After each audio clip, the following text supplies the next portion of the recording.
Las Vegas, the city of sin, America's playground.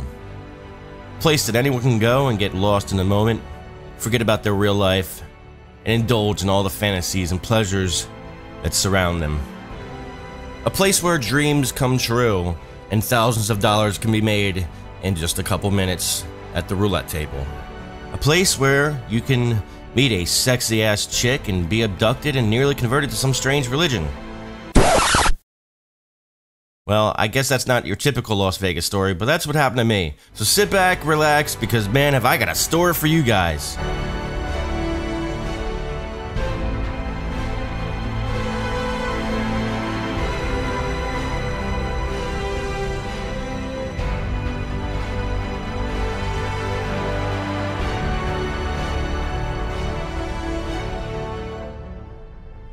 What you guys are about to hear is a crazy-ass story of what went down in Las Vegas when I was just there on vacation. I am actually going to play for you a clip of me explaining this story to the rest of the Goon Squad when I got home, because I figured it would be a little more funny and entertaining for you guys to hear the story and to hear Gone and Chaos reacting to it as I tell them it. So it was a dark and gloomy night. Wait, Chaos, are you here? Yes, I'm here. Alright, so here's the setup, right? We had 3 nights in Vegas after 4 nights of the Cali thing, so we were pretty run down, pretty exhausted. You know, it's just a lot of action, a lot of craziness, so we're all pretty tired. We get there, first night goes, had fun, blah, blah, blah. We stay up till like 10 in the morning. We barely sleep. We go back, we're still drinking, we're still gambling, and it gets to be the second night, and we had just finished a giant dinner, and it was late at night. It's like 11:30. We get back to the room, and everybody agrees it's probably best that we take a little snooze, and then we're gonna walk the Las Vegas Strip, because we hadn't really left the hotel yet. We just stayed in the hotel and gambled the first night. So the plan was we're gonna take like it was 11:30. We're gonna take like an hour and a half nap, get up around 1, and start walking the strip. So we all pass out, and I wake up at 2, and these fuckers are out cold. Ham's snoring, dead to the world. Casa's in his room. Like, you know what? Everybody's tired. I didn't want to be that guy and fucking wake everybody up. So I'm like, but I'm awake. So I got showered, I got cleaned up, and I go down to the casino. Oh, yeah. And I figure I'll play some blackjack and just wait for them to call me when they're ready. So I go down to the table, and I'm playing. Now, what you got to understand about casinos is they feed you drinks like over and over and over, and they're free. So yeah, naturally, you're gambling, you're drinking. So I'm getting a little buzz going, drinking some Crown and Cokes.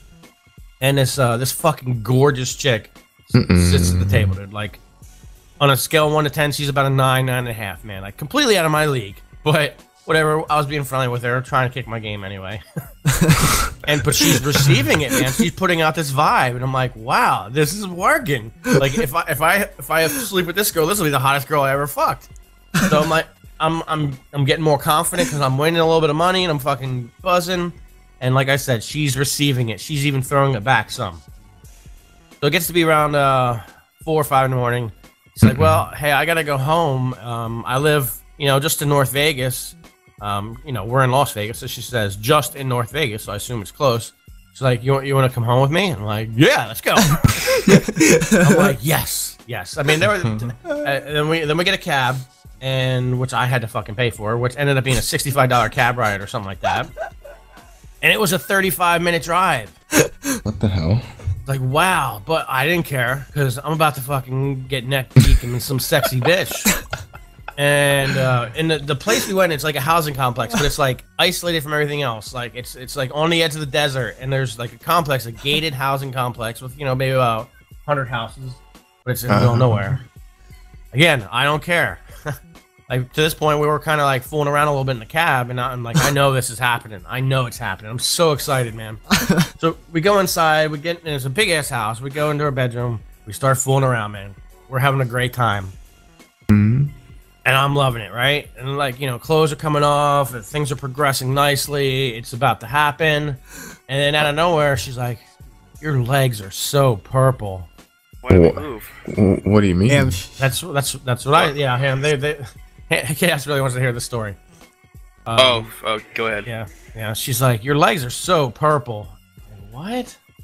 What? I mean, what you just said, Chaos. What do you mean? That's what I said. Well, what do you mean?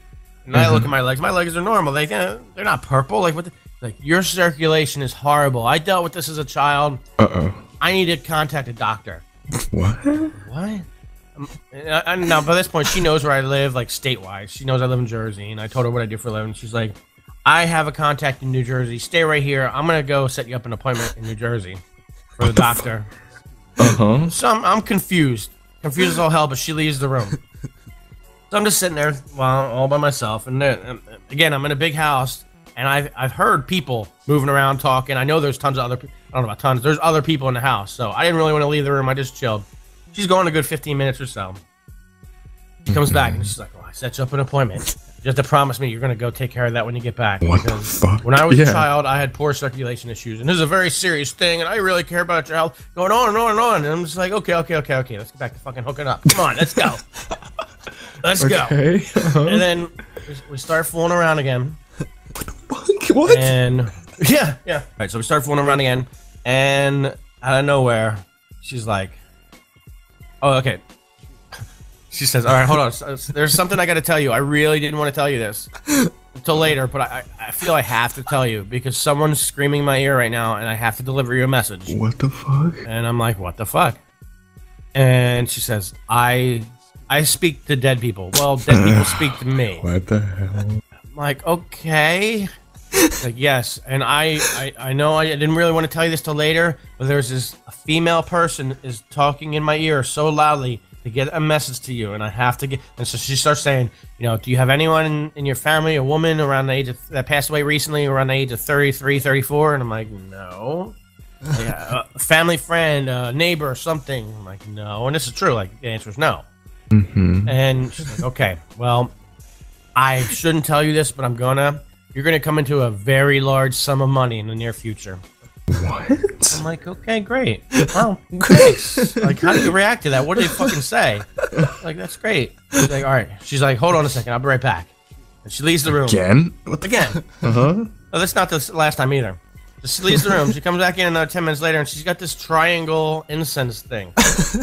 She says, your energy is so strong and so good right now. I need to do a prayer for you. And I'm okay, and I say okay. So it's the crazy level's rising. I'm not to the breaking point yet, but it's getting higher and higher. So I'm laying there in her bed, pretty much butt-ass naked, and she's fucking waving this triangle incense thing over me and saying a fucking prayer, blessing me or whatever the fuck it is. And so that went on for a good 5 minutes of her praying. And it was pretty much at that point that I said to myself, I need to go. Time to leave.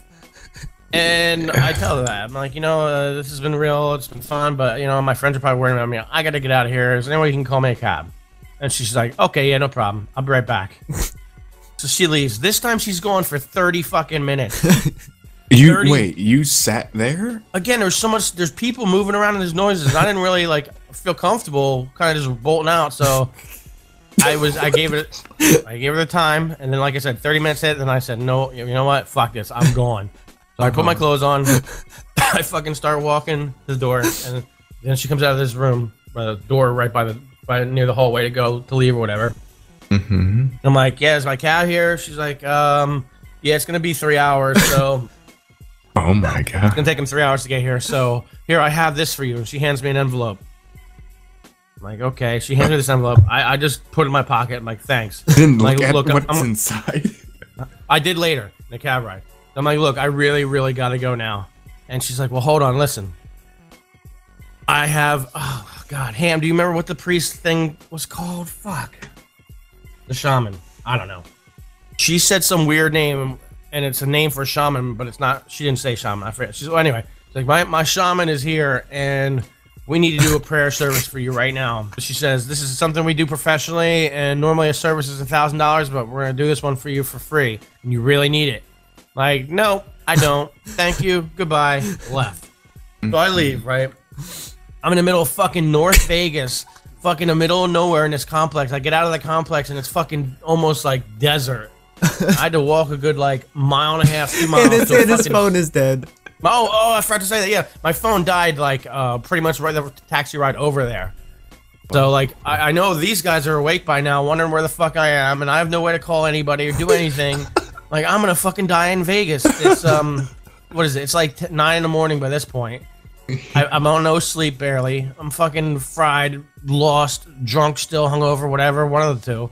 And I fucking finally find a 7-Eleven, get a cab ride, and go back to the room. And on the cab ride home, I open up the envelope, and on the outside of the envelope is her name, which, what the fuck was her name even?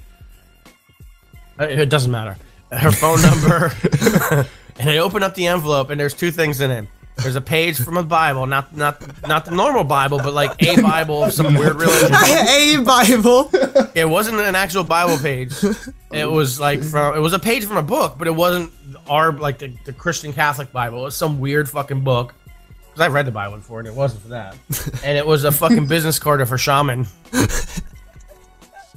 And yeah, then I made my way back to the room, and then that's the end of the story.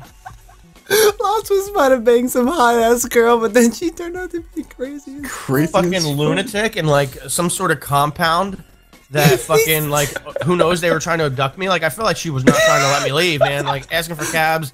Oh yeah, I'll call you a cab. Oh yeah, the cab won't be here for 3 hours. Like bullshit. Did you think you were gonna die? I didn't think I was gonna die, but I didn't think I was ever gonna be able to leave that house. She was trying her hardest not to let me leave. She's trying to get I just wanted to fuck the bitch too, man. I didn't get to do that. I was just trying to fuck her, but she wanted to fucking exercise me. Exercise? He was. Well, at least I got some stinky pinky and sucked on some sweet ass titties though. You did not need to add that extra part. Shut the fuck up.